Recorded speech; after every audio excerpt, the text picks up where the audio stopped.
विधानसभा निवडणुकीत मंत्री दादा भुसे यांना कडवं आव्हान देणारे बंडूकाका बच्छाव यांनी विधानसभेत दादा भुसे यांच्या विरोधात निवडणूक लढवली असून ते भुसे यांचे कट्टर विरोधक मानले जात आहेत। आता हेच बंडूकाका भाजपाच्या गळ्याला लागले असल्याची जोरदार चर्चा शहरात रंगली आहे।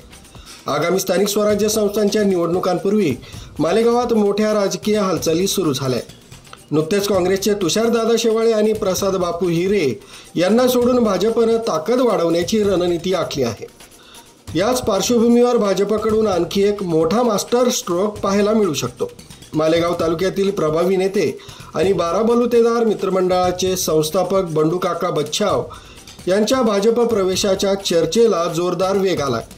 अलीकडेच त्यांनी भाजप कार्यालयात स्थानिक पदाधिकाऱ्यांची भेट घेतल्याने या चर्चांना आणखीनच उधाण आले। सूत्रांच्या म्हणण्यानुसार लवकरच बंडूकाका अधिकृतपणे भाजपात दाखल होऊ शकतात।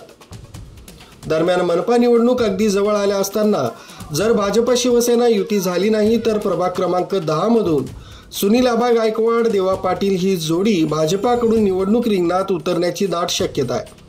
बंडूकाकांच्या प्रवेशानंतर मालेगावच्या राजकारणात नवे राजकीय समीकरण निर्माण होतील।